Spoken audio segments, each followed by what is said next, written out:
Hola, ¿qué tal? Muy buenas noches y bienvenidos a esta cita diaria con la televisión pública, una cita diaria que arrancamos hoy.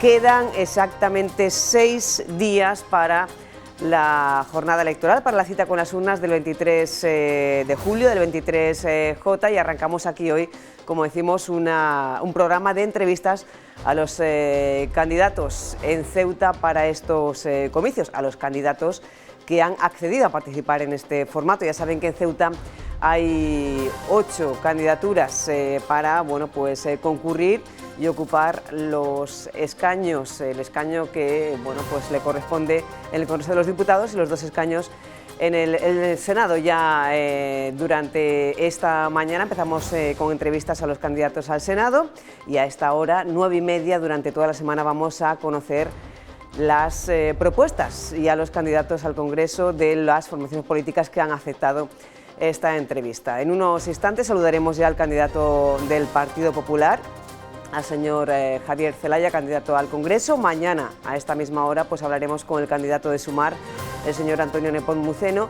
El miércoles hablaremos con el candidato del PSOE también al Congreso, Adil Mohamed, y concluiremos estas entrevistas de candidatos al Senado con la candidata de la formación que más votos obtuvo en las anteriores elecciones generales en noviembre del 2019, como saben, Teresa López, candidata de Vox. Como les decíamos, a partir de en torno a las 2:30, 3 menos 20, después de la primera cita con los servicios informativos, también haremos entrevistas cada día a los candidatos al Senado. Sin más, y antes de saludar al protagonista de hoy, saludamos también a las compañeras de la redacción. Ana Villazá, muy buenas noches, bienvenida. Buenas noches, Susana, un placer. Un placer compartido, y también saludamos a Alicia Urbano, compañera de la redacción. Muy buenas noches y bienvenida. Buenas noches, gracias, Susana. Ya mismo, ahora sí, empiezan a contar esos 45 minutos establecidos por la Junta Electoral de Zona para esta entrevista. Saludamos al protagonista del día, al candidato del PP,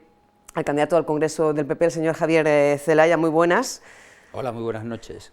Actual director general de Educación, ya ocupaba ese cargo en la anterior legislatura, incluso ocupó la consejería o la dirección de la Consejería de Educación y Cultura durante 2 años. También ha tenido responsabilidades en materia educativa en la dirección provincial, profesor, también de labores de gestión en un instituto, y ahora se anima, señor Zelaya, a dar el salto a la política a nivel nacional desde el Congreso de los Diputados, o le animan, porque a estas alturas del mes usted tenía previsto estar ahora mismo de vacaciones.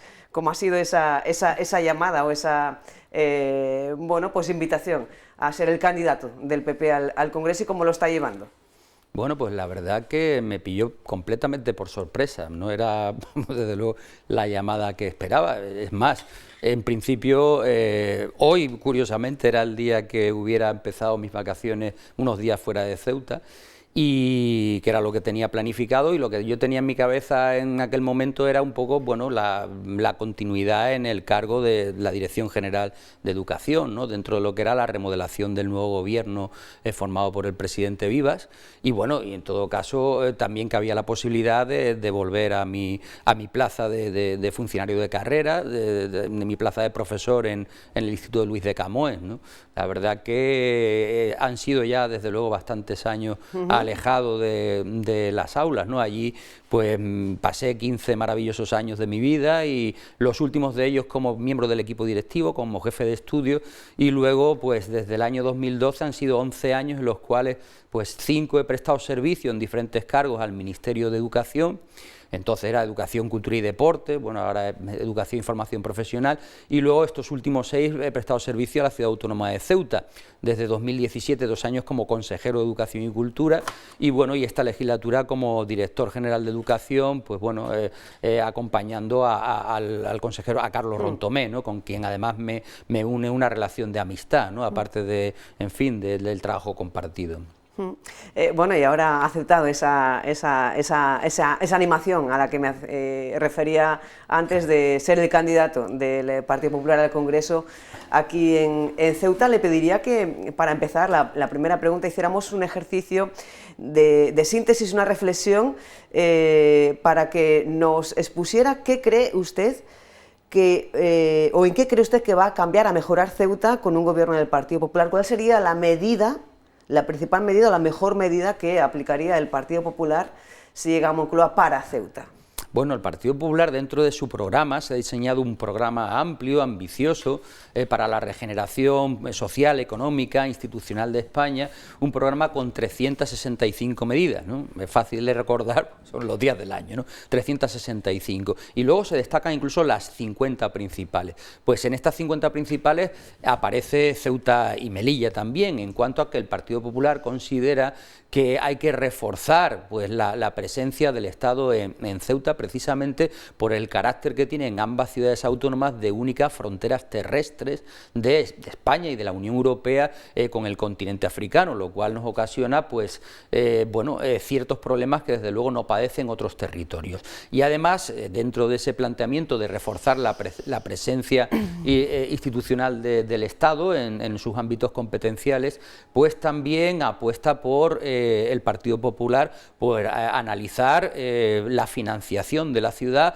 para mejorarla atendiendo a nuestra especificidad. Y ahí desde luego yo creo que con el Partido Popular pues Ceuta va a tener ahí una gran oportunidad referida a ya no solamente a lo que dice el programa, sino a las personas que van a gestionar ese programa. Y ya no lo digo por mí, ¿no? Porque yo humildemente, a fin de cuentas, estoy empezando en esto, en el papel, en el deseo de representar a mis conciudadanos como parlamentario nacional, como diputado. No lo digo por mí, que al final lo que puedo poner es trabajo, esfuerzo, dedicación, sino en la cabeza realmente del Partido Popular. Hay que tener en cuenta que Alberto Núñez Feijóo, nuestro presidente nacional, es una persona que ya conoce Ceuta y la conoce desde el ámbito de la gestión. O sea, no conoce Ceuta porque haya venido por aquí a hacerse una foto en la frontera o haya dado algún paseo esporádico, sino que durante años gestionó el Insalud y por lo tanto gestionaba directamente la sanidad en nuestra ciudad. Luego fue también responsable del área de correos, ¿no? Aparte de Alberto Núñez Feijóo, nos encontramos con que en la ejecutiva actual del Partido Popular tenemos a Juan Bravo, que fue nuestro diputado por Ceuta y que además tiene su plaza de inspector de Hacienda en Ceuta y por lo tanto conoce al dedillo todas nuestras especificidades fiscales, nuestro régimen económico y fiscal y puede comprender mejor que nadie las reivindicaciones que la ciudad pueda plantear para mejorar nuestra situación en base a la falta al terreno pequeño que tiene Ceuta, al estar fuera de la península, a veces difícil relación con Marruecos, ¿no? En cuanto que ahora de momento pues las relaciones comerciales están, la frontera está abierta, pero esa aduana comercial que nos había prometido el ministro Álvarez, el gobierno socialista, esto de momento brilla por su ausencia, ¿no? Entonces nosotros vamos a tener ahí personas que van a tener ya una sensibilidad previa hacia Ceuta en el propio gobierno de España, en el propio gobierno de España. Luego, otro factor importantísimo es que nuestro presidente local, el presidente Vivas, no deja de ser un peso pesado dentro del Partido Popular en cuanto a esa capacidad de influencia, porque una persona que ha gobernado su ciudad durante 22 años y ha vuelto a revalidar el mandato para otros 4 más, 26 años, como varón autonómico, a pesar de que, bueno, es una ciudad autónoma y nuestras dimensiones, no deja de ser una persona a la que se escucha y, bueno, con respeto y se valora dentro del Partido Popular, ¿no? Entonces, estos son factores, digamos, a veces ya en clave personal, que sin duda alguna van a redundar en el beneficio de Ceuta en la próxima legislatura, si tal y como nosotros esperamos, pues gana las elecciones el Partido Popular y además consigue la representación de los parlamentarios de Ceuta. Hablaremos con más detalle, buenas noches señor Zelaya, de muchos de los temas que ha referido en esta primera respuesta a la primera pregunta.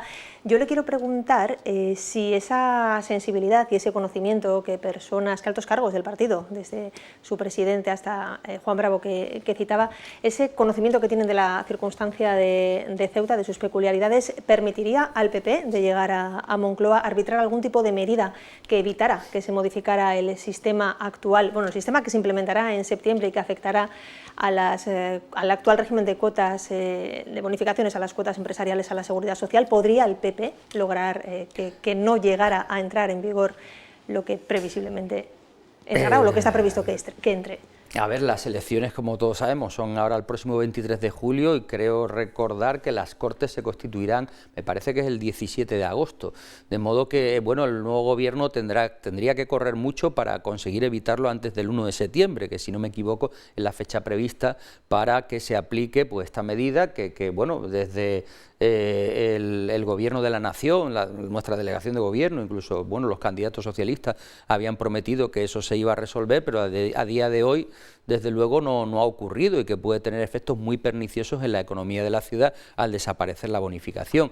El Partido Popular lo arreglará. Ahora, lo que yo no sé ni puedo tampoco asegurar es que se evitará su entrada en vigor el 1 de septiembre porque puede que los plazos legales no den para eso. Habría que hacerlo ya sufriremos un pequeño descalabro, pero luego evidentemente la postura del Partido Popular es, atendiendo a las circunstancias especiales de Ceuta, solucionarlo. Hay muchos problemas que realmente tienen fácil solución siempre y cuando haya esa sensibilidad.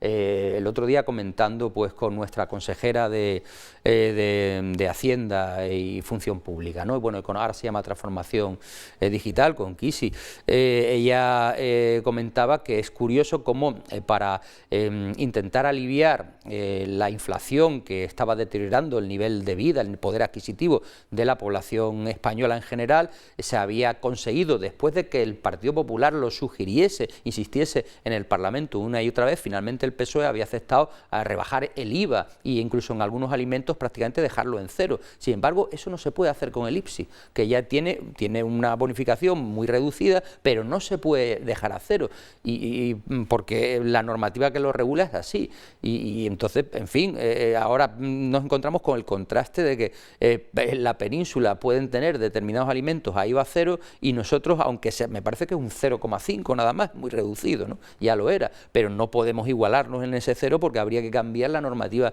que regula el IPSI. Y claro, esto muchas veces desde un gobierno central que tiene que enfocar los problemas en clave nacional es un asunto diminuto a la que no se le dedica el tiempo necesario para arreglarlo. Y por eso digo que necesitamos personas que conozcan y desde el gobierno de la nación las peculiaridades concretas de nuestra ciudad para facilitar una agilidad a la hora de resolver ese tipo de trabas burocráticas. Y una pregunta más sobre este mismo asunto, el de las bonificaciones, sobre las cuotas empresariales. Me queda claro que en septiembre estaría difícil conseguirlo, pero la aspiración sería que se mantuviera el régimen tal cual está o subir esas bonificaciones al 75%. De incrementar la bonificación, se había planteado el incremento de la bonificación. Bueno, en todo caso, lo primero que va a hacer el nuevo gobierno de Alberto Núñez Feijóo, porque yo estoy plenamente convencido de que va a ganar las elecciones, ¿no?, es una auditoría de las cuentas públicas, porque tampoco sabemos muy bien qué es lo que va a dejar atrás Pedro Sánchez, ¿no? Y una vez se controlen las finanzas del Estado y el nivel de la deuda y, en fin, los compromisos financieros de nuestro país, pues evidentemente el nuevo gobierno tendrá, el primer desafío será planificar unos nuevos presupuestos generales del Estado para 2024. Y bueno, dentro de esos cálculos pues se puede plantear desde luego recuperar las bonificaciones e incluso incrementarlas, porque hay que tener en cuenta que bueno, en el conjunto nacional el peso económico y demográfico de Ceuta realmente es pequeño y no supone tampoco una carga especialmente gravosa para el Estado, y la ciudad lo necesita precisamente porque hemos arrastrado una crisis múltiple. La crisis del COVID la ha padecido toda la humanidad, pero luego nosotros sufrimos los hechos de mayo del 21 y bueno, y ahora encima la subida de los precios que ya se venía arrastrando de antes de la invasión rusa en Ucrania y luego bueno, las dificultades de la limitación de nuestro mercado local, ¿no? Y luego el que en Marruecos la aduana comercial y las relaciones comerciales no se han restablecido ni por la vía, bueno, por ninguna de las vías, ¿no? Así que eso desde luego hace necesario que el Estado preste atención a lo que ocurre aquí para impedir el hundimiento económico de la ciudad, y lo mismo con Melilla, claro. Vamos a abordar ahora precisamente ese tema, el de Marruecos, las relaciones con Marruecos y la frontera. Usted mismo decía el otro día que una estrategia para una buena vecindad se basaba primero en llevarse bien con el país vecino y amigo, decía, y segundo, pues dejar clara la españolidad de Ceuta y Melilla, amparadas bajo el paraguas de la OTAN y de la ONU. Por otra parte, Feijóo promete unas relaciones estables y transparentes. Queremos saber cómo se desarrollarán esas relaciones y qué tipo de frontera quiere el Partido Popular, teniendo en cuenta que es cosa de dos. Bueno, ya lo dijo Feijóo, nuestro presidente nacional, que lo primero era averiguar qué es lo que ha pactado Pedro Sánchez con Marruecos, porque a día de hoy no lo sabe nadie, nada más que lo sabe él, y bueno, y si acaso es algún círculo reducido del Consejo de Ministros, no lo sabemos, en qué han consistido los acuerdos con Marruecos, que incluso han desviado de alguna manera lo que era nuestra política exterior tradicional en temas sensibles, ¿no? Y bueno, introducían esa promesa de la aduana comercial, restablecer la de Melilla, que ya había existido, y crear una nueva en el área de Ceuta, pero de momento eso no se ha materializado. Desde un gobierno del Partido Popular, pues bueno, como mencioné, realmente lo que más nos interesa tanto a España como a Marruecos es una política de amistad y buena vecindad, porque no cabe duda de que nosotros necesitamos el apoyo de Marruecos en cuestiones que son muy importantes, como puede ser el control de la inmigración, como puede ser el control del narcotráfico y la lucha también contra el terrorismo yihadista. No olvidemos que hace unos años, en la época del Estado Islámico en Irak y en Siria, el triángulo entre de Tetuán, Tánger, Castillejo era prácticamente uno de los focos de las que salieron pues más combatientes del Estado Islámico. Entonces eso es muy preocupante y ahí se ha practicado una política intensa de colaboración entre España y Marruecos, bueno, y la Unión Europea en general, ¿no? Y eso tiene que seguir siendo así. Aparte, el pueblo marroquí es famoso por su hospitalidad, ¿no? Y en general siente aprecio por el pueblo español. Otra cosa son las relaciones entre los gobiernos que a veces pues se enturbian, ¿no? Y no cabe duda que la intención del Partido Popular es mantener una buena relación con Marruecos, pero a la vez recuperar la buena relación con Argelia, porque no olvidemos que el bandazo que ha pegado Pedro Sánchez sin consultar a nadie, ni siquiera al Parlamento, a las Cortes Generales, ni siquiera a sus propios socios de Unidas Podemos, ¿no? Ha llevado a la ruina del sector exportador español en Argelia, porque todo lo que ahí se vendía se ha dejado de vender, ¿eh? Y aparte Argelia pues ha minimizado la exportación y el suministro de gas hacia Europa a través de España para potenciarlo a través de Italia y en fin, ha supuesto por lo tanto un daño y un menoscabo para nuestras relaciones exteriores y para nuestro comercio exterior. Entonces ahora el gobierno del Partido Popular tendrá que arreglar los platos rotos y tendrá que, bueno, mantener desde luego la buena vecindad con Marruecos, reconstruir los lazos con Argelia y luego, y por supuesto, garantizar el respeto a la españolidad de Ceuta y Melilla, bueno, y a nuestra integridad territorial, que es algo reconocido tanto por la Unión Europea como hoy en día por la OTAN, ¿eh? Así que, en fin, a lo que aspiramos unas buenas relaciones de buenos vecinos. Realmente la apertura de una aduana comercial aquí beneficiaría notablemente a las dos partes, porque beneficiaría también muchísimo a Marruecos, ¿no?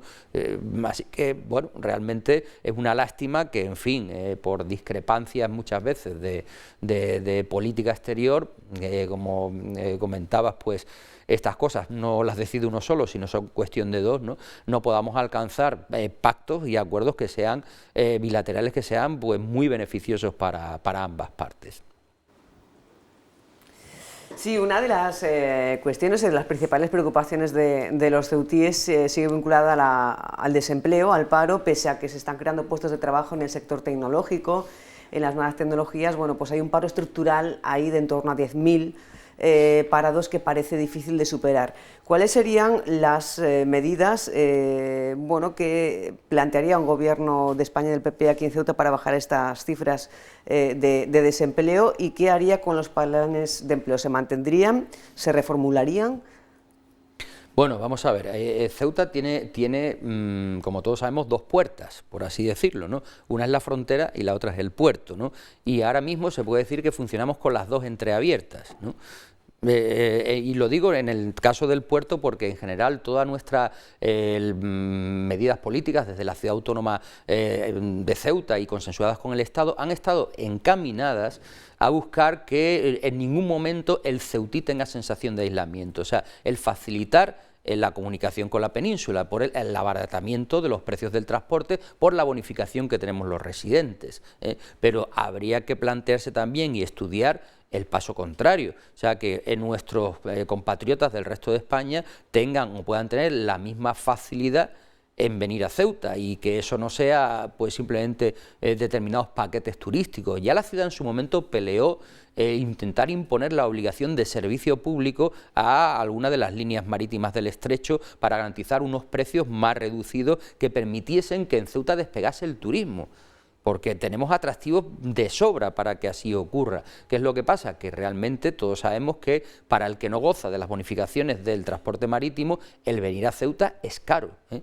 Y bueno, ese es un problema contra el que hay que luchar. Se ha apostado por la economía digital. Luego, si tuviésemos una aduana comercial con Marruecos, se dinamizaría muchísimo de nuevo todo el sector comercial. Además, a quien más beneficiaría, porque sería probablemente quienes más lo aprovecharían, por razones evidentes, es a la comunidad musulmana de Ceuta, que conserva, bueno, habla aldarilla y por lo tanto no tiene problemas de comunicación en el país vecino y que aprovecharía esas ventajas comerciales para, bueno, para generar empleo en el sector del comercio exterior, ¿no? Y bueno, y luego el otro ámbito importante en el que Ceuta tiene que dar un salto adelante es en el aprovechamiento del negocio portuario, que para eso se están ahora mismo planificando una serie de inversiones, ¿no? Y una serie de actuaciones, en primer lugar, para buscar la sostenibilidad del puerto y mejorar las condiciones de abastecimiento de los buques, tanto desde la bahía como en el barco a barco, como la posibilidad de que viniesen embarcaciones de recreo de una mayor eslora y por lo tanto yates más grandes quiere decir mayor poder adquisitivo de quienes nos visiten, ¿no? Aprovechar, dinamizar el sector portuario, y me consta por las reuniones que hemos mantenido a lo largo de esta pre-campaña y campaña, pues que hay proyectos muy interesantes, ¿no? Como el de tener en la ciudad un depósito aduanero en el cual las mercancías puedan entrar, en principio sin pagar ni IVA ni IPSI, y luego dependiendo hacia la salida se puedan reexportar hacia otro punto de la península o terceros países, o simplemente puedan abastecer en el mercado local, y en el momento que salgan de ahí serían cuando pagarían el tributo correspondiente, ¿no?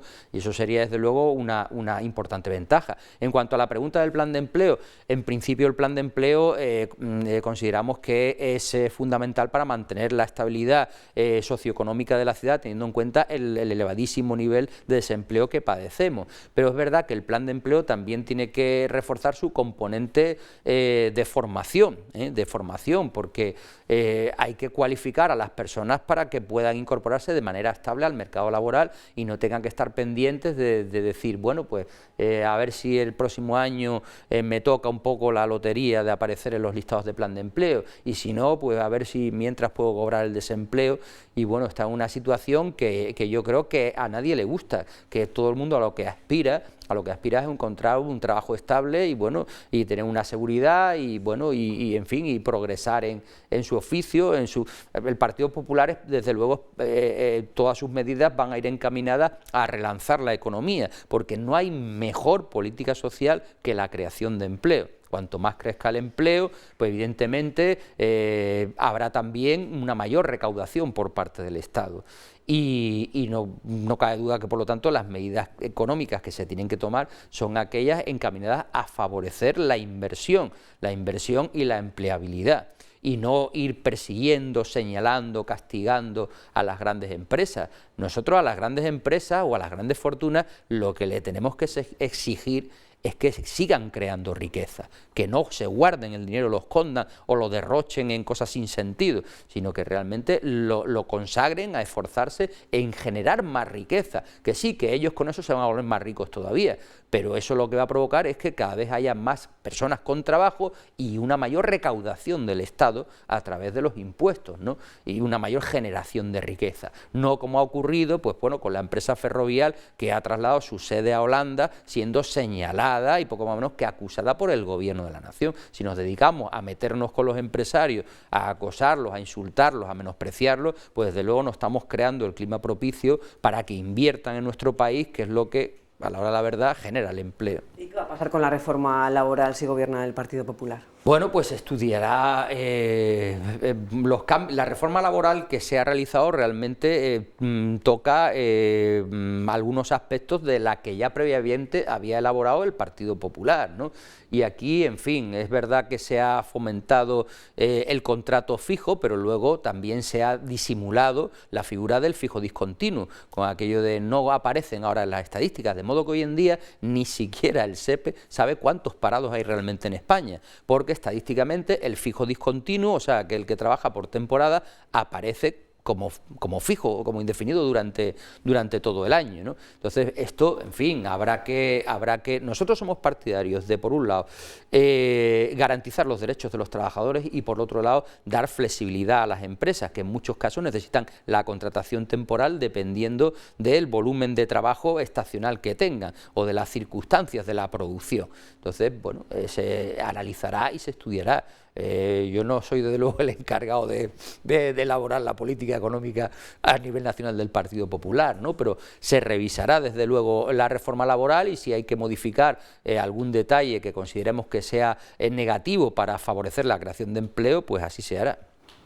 Y en el ámbito de la vivienda escasa y cara, ¿qué plantea el Partido Popular? Bueno, la construcción de vivienda tiene que partir desde luego de la iniciativa privada, aparte de que haya un impulso público y para generar más para generar más construcción de vivienda hay que facilitar el suelo a los inversores y además de facilitar el suelo también hay que garantizar la seguridad jurídica a los propietarios, porque también nos encontramos con el fenómeno de la compraventa de viviendas y del alquiler, ¿no? Y tal y como se ha plasmado en la actual ley de vivienda, que no hace nada por combatir la ocupación ilegal, esto genera una situación de desamparo en los propietarios que a lo que lleva es a que desaparezca la oferta. Claro, cuanta menor oferta haya, pues más van a subir los precios, con mayores dificultades para todo. Eso es así. Si a los propietarios se les garantiza que en un plazo de 24 horas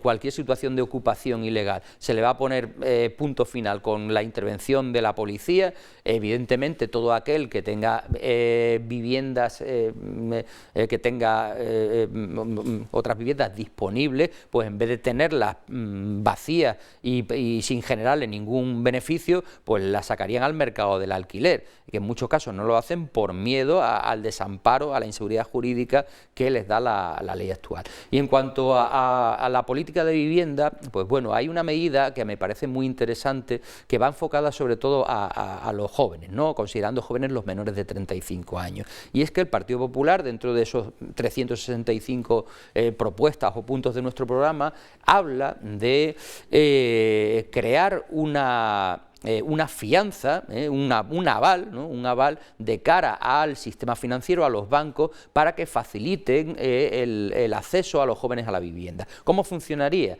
Pues bueno, todos sabemos que normalmente, salvo las personas que tengan una posición muy desahogada, que puedan pagar a tocateja, pues la inmensa mayoría de los españoles, entre los que me incluyo, pues no le ha quedado otra que hipotecarse para acceder a una vivienda en propiedad, y que los bancos normalmente financian el 80% del valor de la vivienda, el otro 20% viene del ahorro previo que tiene que tener el comprador. Entonces, esto para las familias jóvenes o parejas jóvenes es un esfuerzo notable, porque pensemos, pues un 20% de una vivienda que costase 100.000 euros ya son 20.000, si son 200.000 son 40.000, si son 300.000 son 60.000, es mucho dinero el que hay que reunir de entrada antes de afrontar la hipoteca propiamente dicha. Pues bien, dentro de ese 20%, el Partido Popular va a poner en marcha un sistema de avales mediante el cual se conseguirá que los bancos financien a los jóvenes al 95% y que solamente tengan que ahorrar un 5% de entrada, facilitando el acceso a la compraventa de viviendas, ¿no?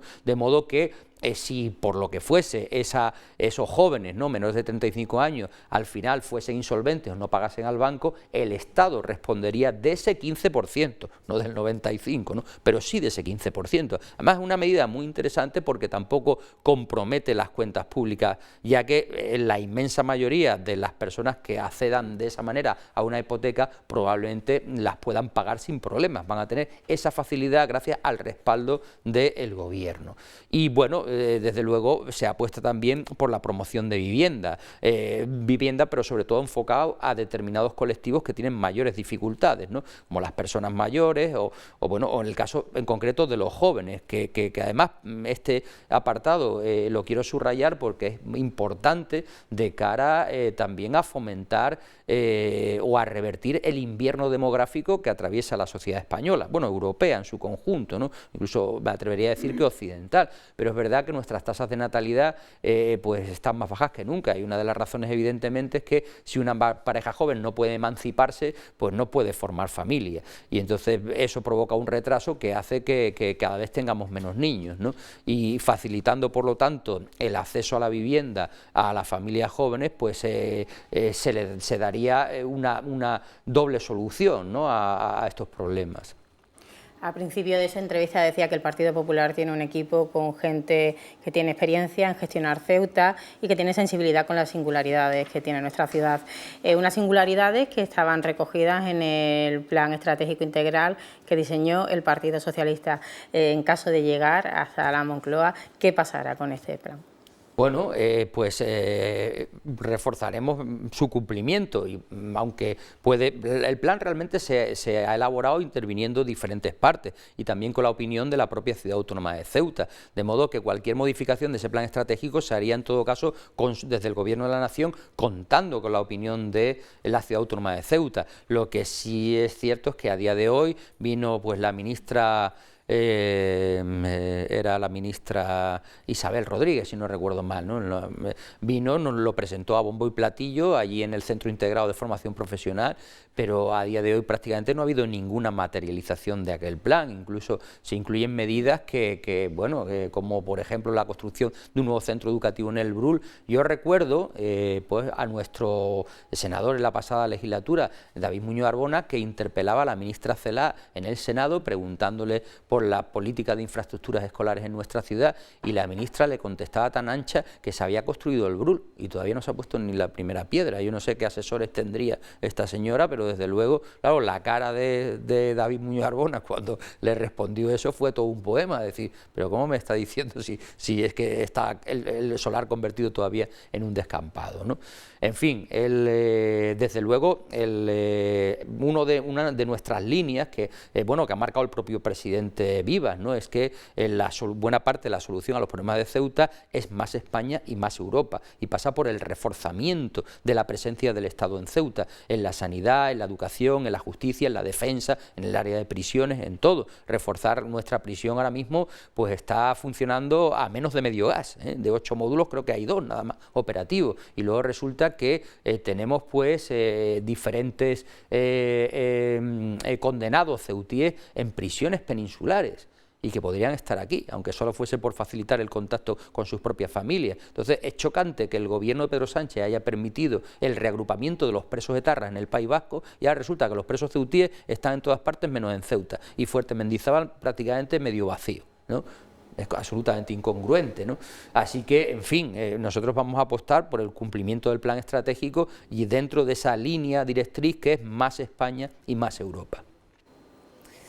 Bueno, va quedando poquito tiempo para la entrevista, quedan poco más de 10 minutos, y nos gustaría también hablar un poco sobre lo que dicen las encuestas. Hoy ha sido el último día de publicación de encuestas con diferentes datos, y también un poco de las previsiones que tenemos y de la comparación, si es que se puede hacer o la pueden hacer, de pues las últimas elecciones autonómicas con respecto a las anteriores elecciones generales. En las últimas dos, tanto las de abril del 19 como las del noviembre del 19, el Partido Popular pues ha sido la tercera fuerza política, teniendo en cuenta que, que las recientes de mayo sí son autonómicas, son escenarios diferentes.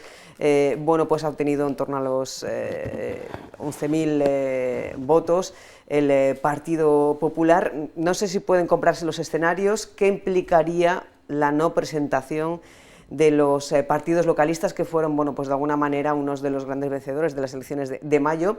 Y también, ¿en qué medida opina el candidato del Partido Popular al Congreso que ocurra pues un posible trasvase de votos del PP en las elecciones autonómicas a la candidatura de Vox? Eso que se dice que algunas personas que votaron a PP en las autonómicas, en las generales votarían a Vox.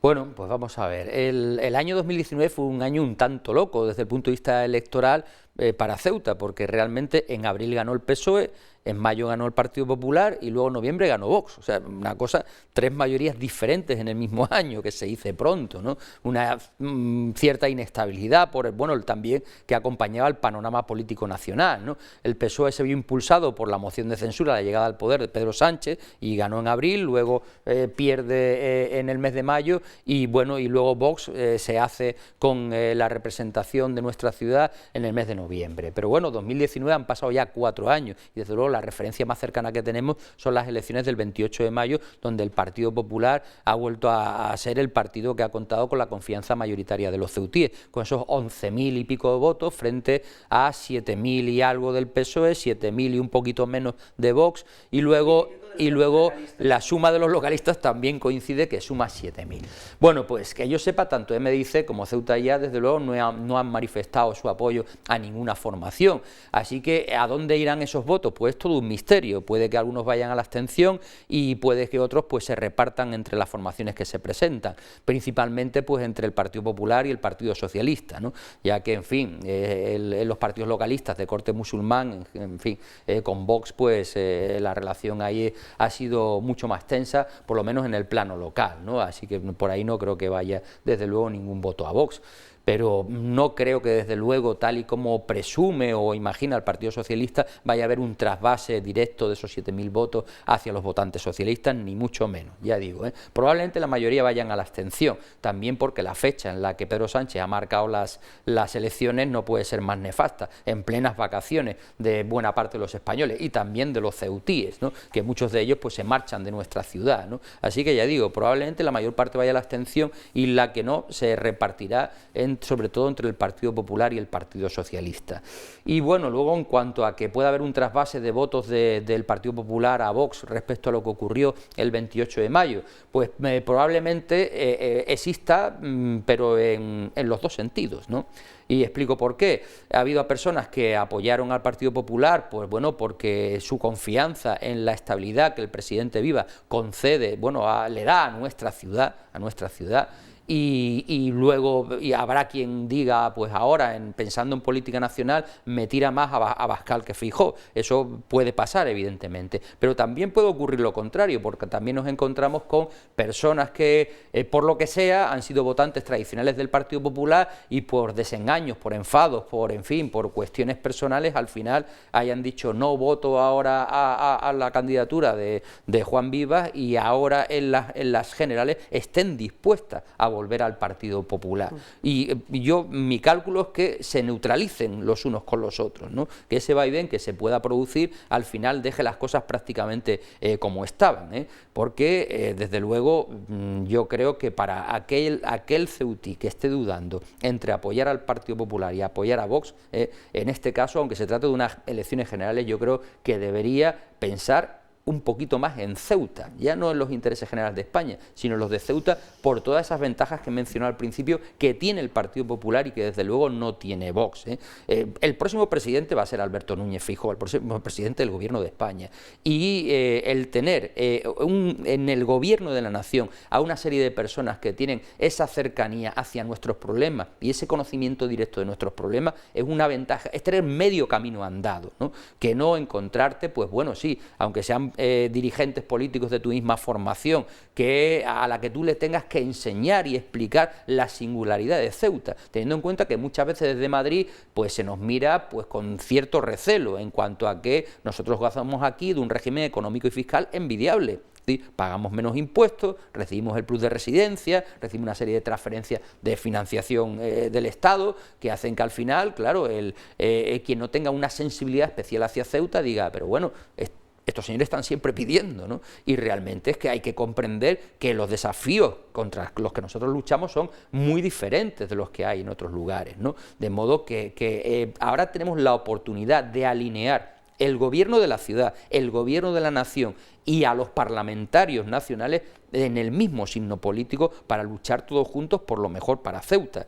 La candidata, bueno, y diputada Teresa López, a la que yo, bueno, conozco personalmente, en fin, y tengo una relación cordial con ella, ¿no? En la prensa comentaba que, bueno, presumía de todo su trabajo legislativo durante esta legislatura, y yo no me cabe ninguna duda de que lo ha hecho y lo habrá hecho lo mejor posible y con la mejor intención posible. Pero la pregunta que yo lanzo a los ceutíes, ¿para qué ha servido? Si ha chocado contra el muro del sanchismo. ¿Qué ha avanzado Ceuta con sus representantes de Vox? Nada de nada, cero patatero, ¿eh? ¿Y qué podría avanzar Ceuta si se conjugan gobierno local, gobierno nacional y parlamentarios nacionales? Yo creo que la respuesta está clara y que ningún otro partido puede decir lo mismo en los próximos días aquí, porque no es así y todos lo sabemos, ¿eh? Ahora la última del PSOE, que salió recientemente en los medios de comunicación, no se ha confirmado, yo espero que no se confirme, era la noticia de que a la exministra Trujillo del señor Zapatero, que tanta campaña está haciendo por Pedro Sánchez, se le iba a dar un destino, un puestecito en la embajada española en Túnez, ¿eh? Eso sí, será como recompensa, por ir diciendo por ahí, poniendo en cuestión la españolidad de Ceuta y Melilla. Ya es el último disparate del sanchismo, ¿no? Premiar a esta señora que, habiendo sido ministra del gobierno de España, ha tenido la poca vergüenza de alinearse a favor de los intereses de Marruecos contra nuestras ciudades. ¿Pero esa información del debate está confirmada? ¿De qué? Del debate, el medio que sacó ese... No, por eso digo que espero que no sea verdad, porque me parece ya una insensatez tan grande y tan vergonzosa que espero que no sea verdad. Se hablaba de que la iban a recolocar allí, bueno, ya digo, me parecería inaudito, pero bueno, cosas más raras hemos visto esta legislatura, y más sorprendentes, y contra lo que decía, desde luego, el candidato, el presidente Pedro Sánchez, ¿no? La última lo hemos visto ahora con el tema de las autovías en toda España, Y además es un tema curioso porque, a ver, las infraestructuras, las carreteras, está claro que hay que mantenerlas, hay que pagarlas, ¿no? Entonces, el dinero para mantener las autovías, una de dos, o las pagamos entre todos los españoles, de los presupuestos generales del Estado, o las paga quien las usa. Ambos planteamientos son relativamente coherentes y razonables. El Partido Popular apuesta que se paguen de los presupuestos generales del Estado. ¿Por qué? Por una cuestión de vertebración territorial, de defender la unidad de mercado. Porque si yo pago por peaje en las autopistas, en las autovías, resulta que el empresario de Madrid va a poder vender más barato en Galicia que el empresario de Cádiz o de Barcelona, porque le queda más lejos, Mientras que si son todas gratuitas, pues ganan como ahora y se pagan desde los presupuestos generales del Estado por todos los españoles, se mantiene esa unidad de mercado. Pero bueno, la otra opción de que pague quien lo use, tiene su puntillo también razonable. Y el PSOE lleva trabajando en eso desde que el ministro Ábalos, el señor Ábalos, era ministro de Transporte. Ya lo venían preparando. Y ahora, cuando se le saca en el debate del señor Feijóo, se lo saca a Pedro Sánchez, lo niega rotundamente. Y al día siguiente resulta que el director general de Tráfico, Pera Navarro, pues se le escapa en unas declaraciones a los medios que sí, que está a palabra con Europa y que en 2024 se pagarán peaje en las autovías españolas, ¿no? Entonces, ¿por qué mentir a la gente? Es que no lo entiendo. Porque ellos pueden defender su argumento, que tiene, ya digo, su punto también racional, ¿no? Pero ¿por qué mentir? Ahora han salido en troma diciendo que no, cuando lo llevan preparando años, ¿no? Entonces, estos bandazos, estas manipulaciones, estos engaños, es con lo que queremos acabar el próximo 23 de julio. No sé el tiempo que queda, no mucho. Sí, algo menos de 5 minutos. No mucho, bueno, suficiente para preguntarle cómo observa los pactos del Partido Popular y Vox en autonomías como la Comunidad Valenciana, Baleares, Extremadura. Las encuestas que antes hablábamos de ellas coinciden, más o menos, de forma muy resumida, en que el PP ganará las elecciones, pero no con apoyos suficientes para gobernar en solitario. Ante este escenario, ¿cómo lo vive el candidato por Ceuta? Mi apuesta personal es que el Partido Popular superará los 160 escaños. ¿Su apuesta? Esa es mi apuesta, y nuestra aspiración es a gobernar en solitario. Gobernar en solitario. Otra cosa es que evidentemente el Partido Popular, y así lo ha dicho nuestro presidente Alberto Núñez Feijóo, estará abierto a negociar y a pactar con todo el mundo, excepto con Bildu, que es nuestra línea roja, mientras pues no se esclarezcan los crímenes de ETA y no se produzca una condena expresa del terrorismo, ¿no?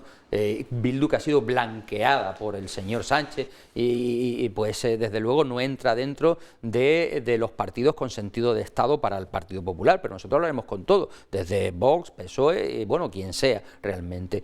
Con 160 diputados, el Partido Popular por sí mismo probablemente sume más que el PSOE y todos sus posibles aliados de la izquierda. Y entonces eso habilita un gobierno en solitario del Partido Popular, que es lo que deseamos, ¿eh? Luego los resultados, pues con los resultados habrá que ver la aritmética que quede. Y bueno, en principio hemos visto los pactos en Valencia, los pactos en Extremadura, también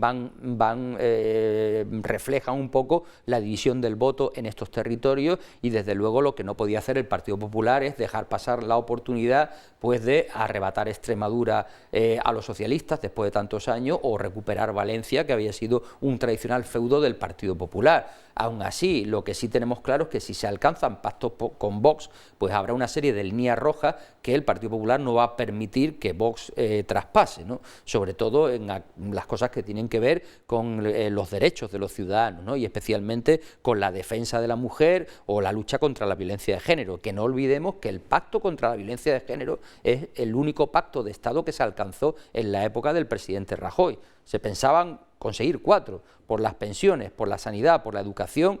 Yo estuve un montón de veces en el Senado como consejero de Educación y Cultura de Ceuta, participando en el debate en la Cámara Territorial, y luego de un día para otro Unidas Podemos y el PSOE dieron la espantada, dejaron de venir, pusieron una excusa de que no se iba a cumplir la previsión de invertir el 5% del PIB en educación, cuando ellos a día de hoy invierten el 3,6%, ¿no? Pusieron una excusa para retirarse y lo dejaron morir, pero sí se alcanzó el pacto contra la violencia de género, que lo patrocinó, por lo tanto, el Partido Popular, ¿no? Así que, en fin, es decir, ya veremos, pero desde luego nuestra ambición es una victoria amplia, contundente, que permita un gobierno monocolor del Partido Popular, y yo estoy convencido de que lo vamos a conseguir.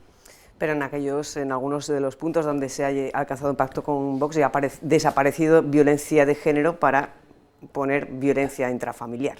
No, vamos a ver, para mí, y yo creo que para cualquier persona sensata, tan grave es que un hombre mate a una mujer, siendo pareja, ¿no?, como que una mujer mate a un hombre. Es igual de trágico, igual de grave. ¿Qué es lo que ocurre? Que desde el punto de vista del problema social, de la estadística, evidentemente el volumen de mujeres asesinadas por su pareja es infinitamente mayor que el caso contrario. Y eso justifica que los poderes públicos, que las administraciones pongan todo su empeño en solucionar ese problema, que está hasta cierto punto además arraigado, pues bueno, en cierta mentalidad heredada, ¿no?, y que hemos vivido porque la sociedad española afortunadamente ha avanzado mucho en los últimos años, ¿no? Pero yo quiero recordar, fijaos, el estribillo de una canción de Sabina, que seguro que todas conocéis y que todo el mundo conoce, ¿no? Aquella que viene a decir: el amor cuando no muere mata, porque amores que matan nunca mueren.